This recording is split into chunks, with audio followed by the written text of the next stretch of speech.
Halo sahabat SAI, berjumpa lagi dengan kami, Solusi Akuntansi Indonesia.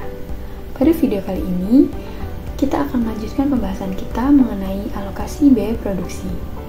Oke, sahabat, untuk pembahasan mengenai alokasi biaya produksi ini, sebetulnya kami sudah bahas pada video sebelumnya, namun di sini kami akan berusaha membahasnya kembali secara lebih detail dan lengkap.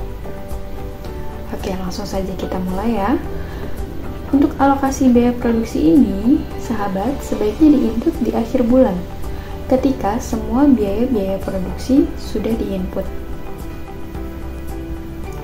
Biasanya, untuk melakukan pengalokasian biaya produksi, dilakukan sebelum proses period end.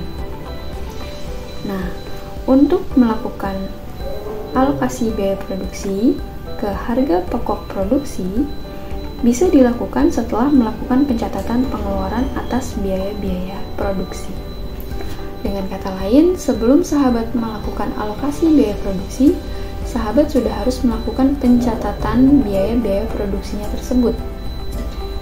Bisa dengan metode cash basis atau juga dengan metode accrual basis. Nah, di sini saya sudah buat contohnya ya. Saya buat dengan metode accrual basis. Sebelumnya kan saya sudah buat formula produksi dan juga rencana perintah kerja sampai dengan penyelesaian barang jadi. Semua sudah ada biayanya. Misalnya saya buka sari roti strawberry 30 pieces. Nah, di sini ada bahan baku dan juga biayanya.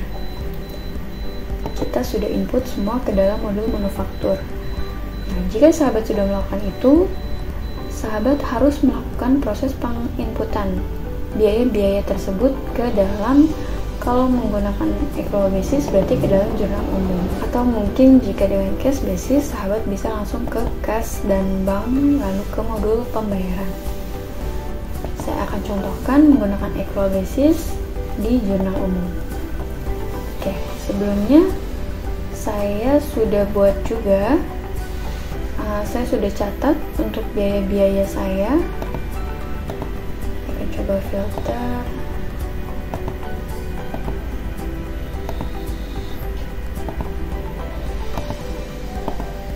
Misalnya di bulan Januari. Nah, ini ya. Jika kita lihat di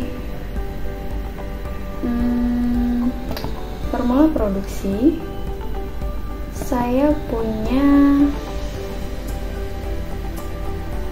oke, coba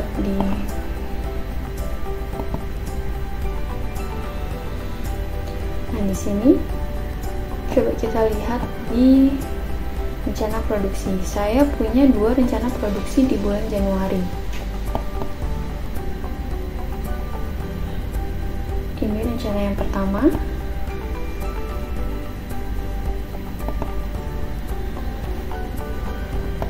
Oke, kita coba lihat di sini aja ya. Nah, ini dia. Oke, nah, jika kita lihat di modul perintah kerja ya, saya punya dua perintah kerja di bulan Januari dengan biaya ini. Perintah kerja yang pertama membutuhkan gas LPG sebesar Rp1.000 dan gaji karyawan produksi sebesar Rp13.000 ya. Ini sebagai contoh saja. Lalu yang kedua adalah membutuhkan biaya untuk gas LPG senilai Rp1.000 dan gaji karyawan senilai Rp26.000. Nah, untuk biaya-biaya tersebut, gas LPG dan juga gaji, sudah saya catat di jurnal umum. Nah, ini dia.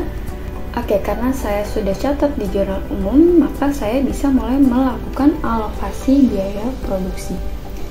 Oke, saya akan coba contohkan satu untuk mencatat di jurnal umum. Misalnya kita buat di akhir bulan ya. Misalnya tanggal 31.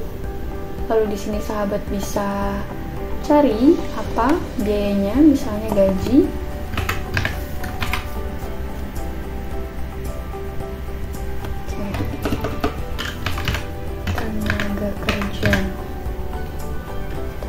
biaya produksi pada misalnya 13.000 ya pada debit, lalu kreditnya biaya yang masih harus dibayar, gaji pada kredit 13.000.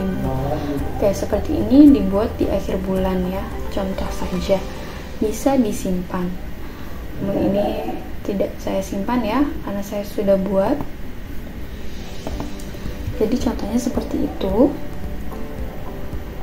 Oke, sekarang kita akan melakukan atau kita akan membuat alokasi biaya produksinya. Kita ke modul manufaktur. Saya tutup terlebih dahulu. Modul manufaktur, lalu pilih alokasi biaya produksi. Cabangnya Jakarta, bulannya kita pilih di Februari, tanggalnya kita pilih di akhir bulan. Oke, lalu kita bisa klik ambil. Ini dia, kita checklist keduanya ya, lalu klik lanjut. Nah, pada tab biaya produksi,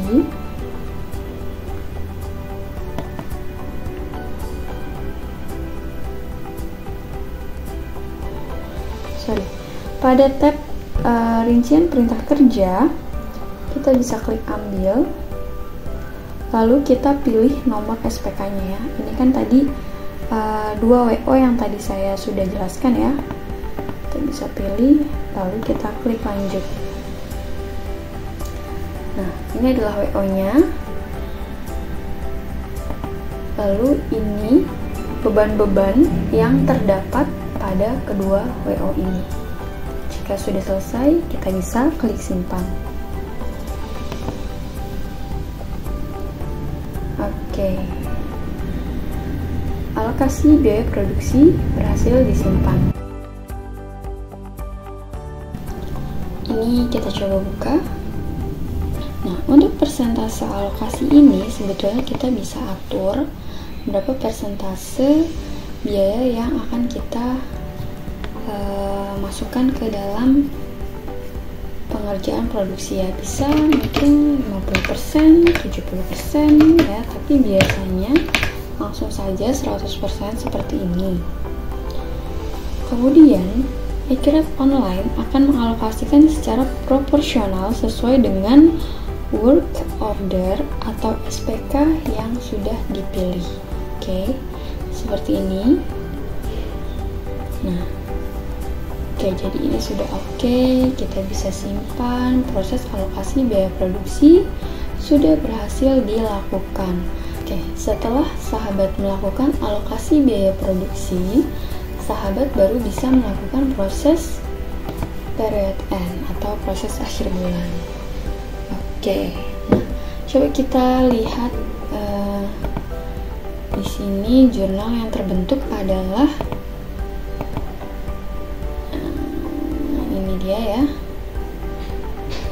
Accurate Online secara otomatis akan membuatkan jurnalnya. Oke sahabat, demikian informasi kami mengenai cara melakukan alokasi biaya produksi pada Accurate Online.